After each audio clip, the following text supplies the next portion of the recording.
ल हेर्नुहोस्, हामी अहिले दुबईमा छौँ, हाम्रो ड्युटी छैन। ड्युटी नभएपछि अब यसरी हामी हिँडिरहेछौँ। अब के गर्नु साथी हो, न खाने पैसा छ न ड्युटी छ। ल है साथी हो, अब कहिले घर पठाउँछ कम्पनीले थाहा छैन। सकभर कम्पनीले घर पठाएको हुन्थ्यो। कति दिन भइसक्यो ड्युटी छुट्टी भएको, डुलेर आएछौँ। ओ सिद्धार्थ भाइ, के छ, केही भन्नु छ? के भन्नु छ त हाम्रो त अब यो हाम्रो चाहिँ होइन एकैछिन है त।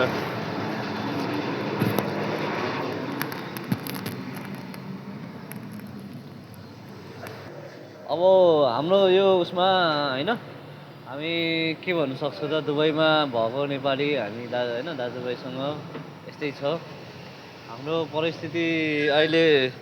सबैको परिस्थिति अनुसार चाहिँ अब धेरैजना पुरानो भाइ दाजुभाइहरू उहाँहरू भनौँ न 10 वर्ष 15 वर्ष भएकाहरू पनि जाँदै हुनुहुन्छ। सो यस विषयमा हामीले के गर्न चाहन्छौँ भन्दाखेरि हाम्रो कम्पनी टुटेको अवस्था छ हेर्नुहोस् है।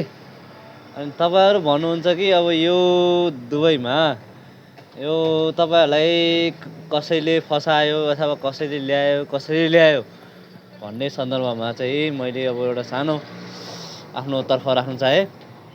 सो तपाईँहरू के भन्छ, यो कुनै कम्पनीबाट चाहिँ जसरी आउनुभयो, अहिले धेरैजनाको सप्लाई कम्पनीबाट आउनुभयो, तपाईँहरूलाई अब एक त गाह्रो छ। सो मैले के भन्न चाहन्छु भन्दाखेरि अब सप्लाई कम्पनीको भर परेर नआइदिनु होला। सप्लाई कम्पनीबाट चाहिँ यसरी आउँदाखेरि तपाईँहरू दुःख पाइन्छ। हेर्नु सबैजना सुतै छ, धेरै भाइहरूलाई खानाको लागि छैन। अब भाइहरूलाई अब बिहान बेलुका यसो एक छाक खानाको लागि गाह्रो भइरहेछ। सो कि उनीहरूलाई काम लगाइदियोस् कि काम दियोस् भन्ने मेरो तर्फबाट चाहिँ हो। अब यस्तै छ हेर्नु, अब यो दुबईको महल छ तर यो महलमा काम छैन भन्ने अवस्था भयो।